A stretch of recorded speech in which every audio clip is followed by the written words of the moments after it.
서울시장 나가라. 네, 불붙은 안철수 네. 역할론입니다. 지금 여기저기서 다 나가라 이렇게 떠미는 분들이 많다 보니까요. 나간다고 봅니다. 나간다고 봅니까? 일단은요, 안철수 대표가 뭐라고 했는지 기자들 질문 계속하고 있거든요. 네. 안 대표가 뭐라고 했는지 얘기 듣고 몇 %일지 한번 짚어보도록 하겠습니다. 지금 이제 막 통합이 됐지 않습니까? 그래서 이제 저도 좀 숨 돌리고 생각 정리할 시간이 필요합니다. 간담회 때는 이제 당에 도움이 된다면 어떤 것들이? 예, 그 원칙은 똑같습니다. 이제 좀 시간을 가지고 이제 정리를 좀 할까 합니다. 같이 갈까요? 왜 자꾸 안 가려는 사람 가게 만들려고 그래요. 이제 갈게요. 예. 고생 많이들 하셨습니다. 네. 바른미래당 이제 합당이 되고 나서 이제 안전 대표가 그래도 좀 여유가 있어지잖아요. 많이 웃으면서. 최근 행보 보면은 말이나 보면 굉장히 여유가 있고 농담도 잘하는 것 같고요. 되게 자연스러워졌는데 저게 이제 표심으로까지 이어질지는 한번 더 지켜봐야 될 것 같아요. 지금 서울시장 선거 나가요라고 물었을 때 확실하게 나갑니다라고 말씀하셨는데, 자 박명 차장 저요? 몇 %로 생각을 하십니까?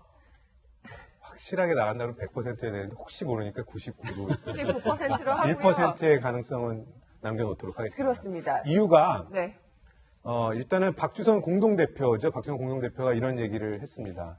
안철수 전 대표가 서울시장에 나가는 거는 현재 50% 이상이라고 보면 된다. 뭐 이렇게 얘기를 가능성이 넘었다고 본다. 이렇게 얘기를 하는데 이유는 그렇습니다. 이제 바른미래당의 미래와 정치인 안철수의 미래가 바로 서울시장 선거에 달렸다고 해도 과언이 아니기 때문입니다.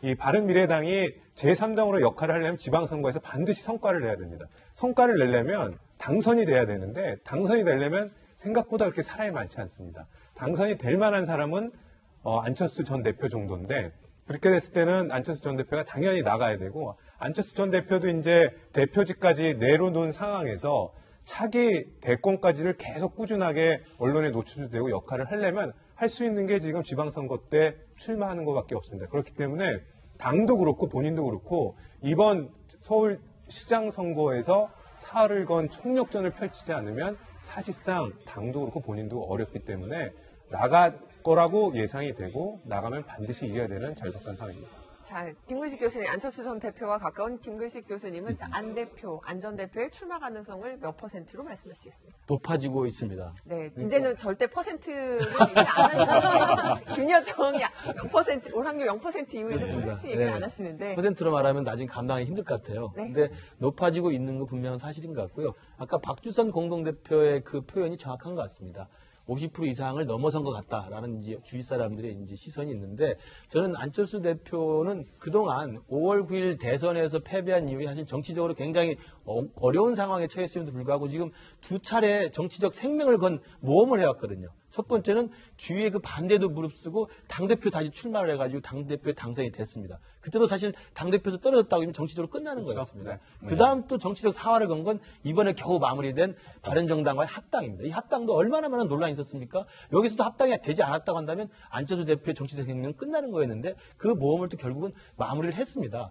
그렇기 때문에 이 다음에 다시 서울시장 출마까지 한다면 이것은 세 번째 다시 또 정치적 생명을 거는 것이어서 절박하기도 하고 굉장히 위험하기도 합니다만 그렇기 때문에 이 고비를 넘기면 정치인으로서 더 단단한 맷집은 더 만들어지지 않을까 그런 생각도 하고요.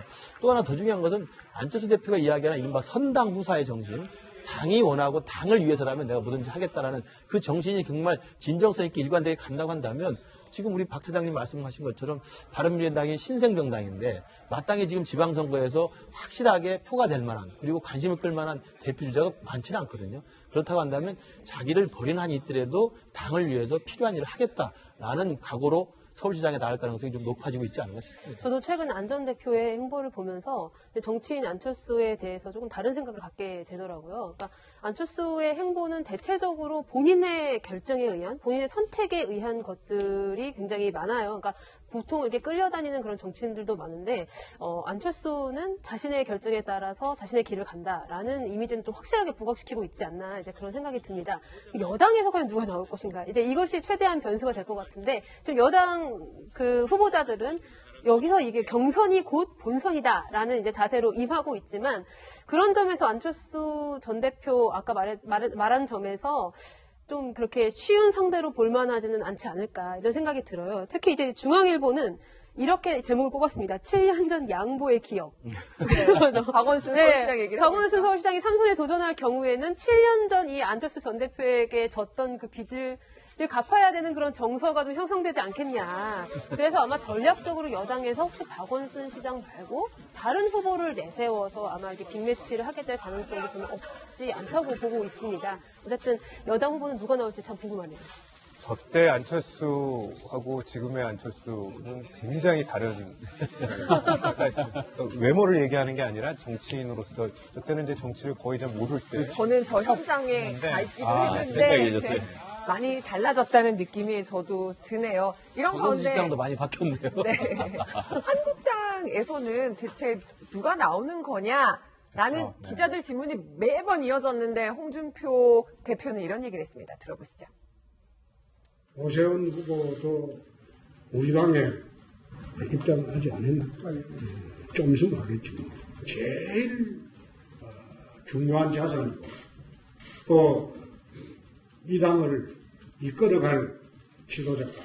그래서 한번 종로 선거에 실족을 했다고 해서 그분의 정치 생명이 끝난 게 아니고 얼마든지 우리 당이 활용할 또 우리 당을 위해서 헌신할 기회가 오면. 다른데 이전에 이제 홍준표 대표가 이제 오세훈 시장이 그 급식인가요? 무상급식. 관련해서 이제 주민 투표를 한다고 했을 때 굉장히 비판을 했어요.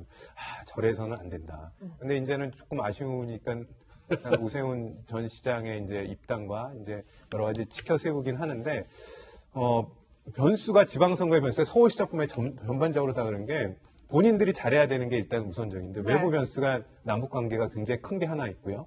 그거 빼고는 이제 구도입니다. 자유한국당과 바른미래당이 어떻게 할 것이냐. 야당이 굉장히 많은 상황인데 이 선거는 절반이 구도라고 얘기를 하거든요.